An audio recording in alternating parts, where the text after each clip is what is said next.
this evening. I recall meeting Alexander back in 2013.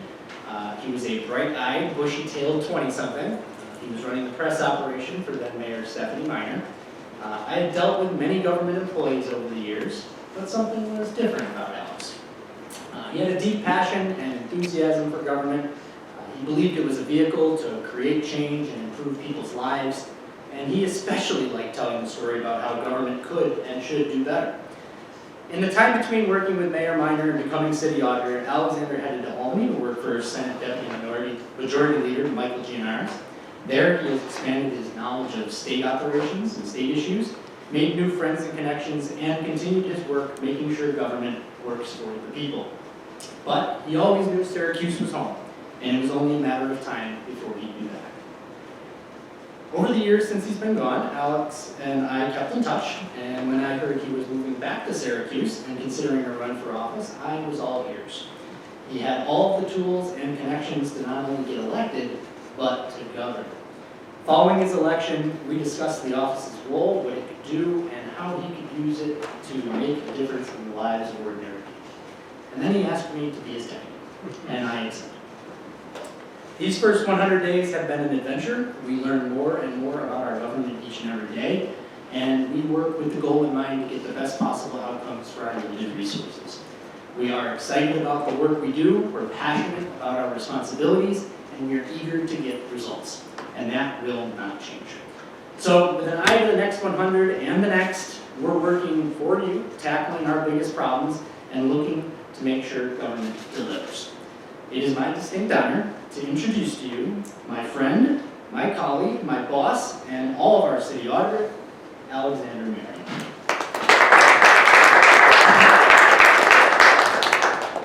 Thank you, Kyle. And thank you all for being here tonight. Thank you so much for being here. I appreciate it. It's a great night to be out here at City Hall. The number one question I've been asked since taking office has been, what exactly does a city auditor actually do? And the answer is far from simple. We're here to provide oversight of the decisions the city makes today, insight into the decisions the city will make tomorrow, and advocate for the solutions we know that we need. We're here to ensure that the city of Syracuse receives the most value for its limited resources, our dollars, our human capital, our infrastructure, and our public space. From there, most people want to know how we will accomplish that mission. We do this by living our values, a spirit of cooperation, effective communication, and by building a great team that follows the data and makes independent decisions. For that, I especially want to thank Kyle Madden, Mike Guger, and Debbie Summers for their hard work. Thank you all. And we also accomplish this mission by having a profound dedication to serving the city of Syracuse. Today marks 100 days as city auditor. I think people are now getting a clearer idea of what the city auditor's office does, and I hope we're setting solid expectations for what is yet to come. In January, we released our first report, Aim Higher. This was a deep dive into the state aid and incentives to municipalities funding, a $71 million pot of funding that we receive from New York State every year. This program, started by Governor George Pataki in 2006, promised annual increases that would total between $99 and $160 million this year. That would be enough to close our structural deficit, improve our reserves, and continue making needed investments into our infrastructure, our housing, and our public safety. Unfortunately, in the 2012 state budget, then Governor Andrew Cuomo froze AIM funding, and we have received that $71 million amount ever since. In that time, the Syracuse City budget has increased nearly 23%. That's not profligate spending, that's just the basic cost of running a modern American city. Labor, materials, and healthcare costs have all risen, but our support from Albany has not. AIM funding once supported 65% of core city services, police, fire, DPW, and water. Today, that number is barely over 40%. It's Since AIM was started, the state budget has increased 217%. There has been money to fund projects like a $500 million renovation of the Belmont Racetrack, a new stadium for my dear Buffalo Bills, building a now defunct film studio in DeWitt, and a nearly $300 million grant program for AI companies. But yet, AIM has not increased. The AIM Hire report received statewide attention. It was referenced by multiple mayors, including Mayor Walsh, in state budget testimony. It was discussed at a statewide conference by Comptroller Tom DiNapoli, and it received serious news coverage. I also wrote to Governor Kathy Hochul, sharing a copy of the report, and urging her to adopt legislative proposals for increasing AIM funding this year. We're leading a serious statewide conversation about supporting local governments. Senator Rachel May has introduced legislation, the AIM Hire Act, to rewrite the formula to provide more resources to local governments. I thank her deeply. We are also working with partners in local government and in advocacy across the state of New York who know funding localities is imperative. I know that we will find ways to ensure Syracuse gets its fair share from Albany. I have to thank our local state legislators for their leadership, Assembly members Bill McNarelli, Pam Hunter, and Al Sturkey, as well as our Senators Rachel May and John Mannion. They have always supported these efforts, as have the Senate and Assembly majority conferences. It's my hope that Governor Hochul, herself a veteran of local government, follows their lead. Another source of revenue we've explored is parking tickets. Our second report, Park at Your Own Risk, revealed the city of Syracuse issued more than 62,000 parking tickets in 2023, but not equitably throughout the city and not during all paid to park hours.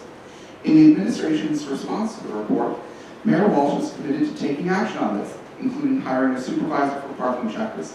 I appreciate the administration taking this issue seriously and their swift response, which will improve parking operations and raise revenue as a result. So thank you. The report also offered longer-term solutions, such as moving parking checkers and crossing guards out of the Syracuse Police into other city departments. These basic functions should not add more stress to the resources of Syracuse's largest and most complex agency. We will continue working with our colleagues in government to find new ways to improve parking and street usage. But I am pleased to say that work has already produced results. According to the city's ledger, parking meter revenues for March are up $50,000 year over year. Yeah, all right. Very excited about that. Greater compliance equals more dollars in the door for crucial local functions. We're off to a good start. So what else are we working on? We have several ongoing projects that make a difference in our city. First, we've commenced an in-depth audit of the city's licensing and permit operations as required by the city charter. This review, which I hope to complete by the end of May, will be a detailed examination of how the city issues licenses, the revenues they generate, and how we engage with the public and across city departments to review and issue permits and licenses and enforce the rules. Our final report will offer a series of recommendations on how to modernize existing licenses and permits, improve operations and technology, and create better user experience for members of the public looking to do business with the city of Syracuse. It has been an eye-opening process, and I've enjoyed a deep dive into the details with the talented staff we have in many of our departments. I especially want to thank Commissioner Collins, Jake DeShaw, Jessica Brandt, and Corinne Hubbard for their cooperation and partnership. We are also completing our analysis of the Syracuse Police Department staffing and scheduling. This report, which was requested by the Common Council and is being completed with the assistance of an outside consultant, will present dozens of recommendations for how we can more efficiently and effectively utilize the resources of the Syracuse Police Department. It has been a lengthy process, but a very deeply substantive process, and I believe it will provide actionable guidance on improving public safety. I want to express my thanks to Chief Joe Cecil and his leadership team, Deputy Chief Rick Schaaf, Rich Judell, Julie Schulsky, and Mark Russin for putting in long hours and many staff resources into making this possible. This has all kept us very busy in the first 100 days, but we're not going to rest on just these achievements, and we're looking ahead to the next set of challenges. City government's work is never done, and we have much to do in the months and years ahead. We know the City of Syracuse has received generous federal support in recent years. But by the end of 2025, that money from the American Rescue Plan will run out.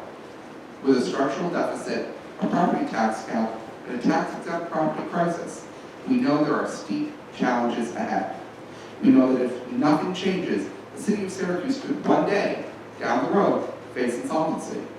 We know that austerity budgets and major cuts to public services do not work. We know that we are left on our own to find new solutions with very few tools in the toolbox. And that's why I plan to launch CORE, the Committee on Revenue and Expenses, a group of leading financial and policy experts who I will appoint to guide my office and offer recommendations on innovative ways to raise revenue, create efficiencies, and identify regulatory reforms that benefit the City of Syracuse. I will be naming members of this group in the coming weeks and hope to issue a report by the end of this year outlining recommendations. Big challenges call for bold action and creativity, and that's exactly what my office will do to address the fiscal distress facing the City of Syracuse. But our fiscal challenges aren't the only barriers to our success. We've seen the headlines. We know that the City of Syracuse leads the nation in some categories we should not be proud of. We're among the poorest and most racially segregated cities in the nation, and we have seen the highest rent increases of any city in the United States. Let's be clear, the foundation to a stronger city is better housing. Yes, that means building. But we do not have time to build our way out of the challenges we face. We need to put our existing housing stock to better work for our city. That's why earlier this week, I joined with local officials and community activists from the Syracuse tenants unions to call on Governor Hochul and the legislature to include good cause eviction protections in the state budget this year. Syracuse needs this, New York State needs this, our tenants deserve this, and we must get this done.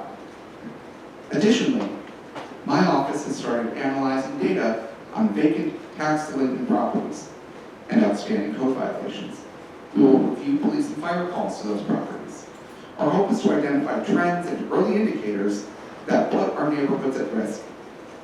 And we will issue a report later this year with our findings and recommendations of how we can improve how we respond to these problematic properties and stabilize many of our neighborhoods.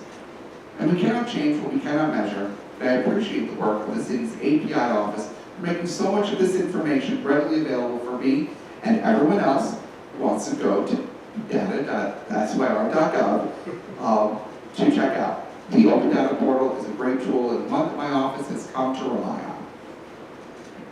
A key step in improving our housing is ensuring more properties are transferred to the land bank. I was pleased to support legislation passed by the council earlier this year that revived our tax seizure process. And now properties are once again flowing. This is going to make a great difference to the City of Syracuse and contribute to the ongoing work of revitalizing our neighborhoods. But our work does not stop at the front doors of City Hall.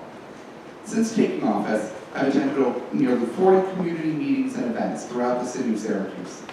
Earlier this year, I joined Senator Schumer to call for additional RSV vaccines for our children and families throughout the city. I joined more than 100 local leaders from across the United States in signing an amicus brief submitted to the Supreme Court defending access to the abortion drug mifepristone. And, along with several local elected leaders, I marched with SEIU 1199 to call on the state legislature and governor to include Medicaid equity funding in this year's budget. I'm especially proud of my work with Mayor Walsh and Common Council President Helen Hudson to build a path toward the long-term sustainability of SurgeLink, the city's internet service provider. We have joined together to call on Congress to reauthorize funding for the program, and we continue to work together to find permanent solutions to keep this program up and running and make sure this vital 21st century utility is here for the people of Syracuse, regardless of their income. This is the kind of cooperation I committed to when I took office. I want to work with colleagues across all levels of government, private and nonprofit sectors, academia, neighbors, and advocates to fight for what our city needs. I thank my colleagues on the Common Council for being partners and engaging in robust dialogue. And I'd like to thank Mayor Walsh, Deputy Mayor Owens, and their administration. While we have very different jobs, we have the same goals: to deliver services for Syracusans. And through good communication and good intentions, we're working collaboratively, and I believe we're delivering results. When I was sworn in, I talked about Syracuse being the second chance city, and how this was our opportunity to give the city auditor's office its second chance. I am pleased to report, 100 days in, that second chance looks brighter than ever. I am grateful to all of you who helped make that possible. I am excited for the months and years to come. Let's get to work. Thank you.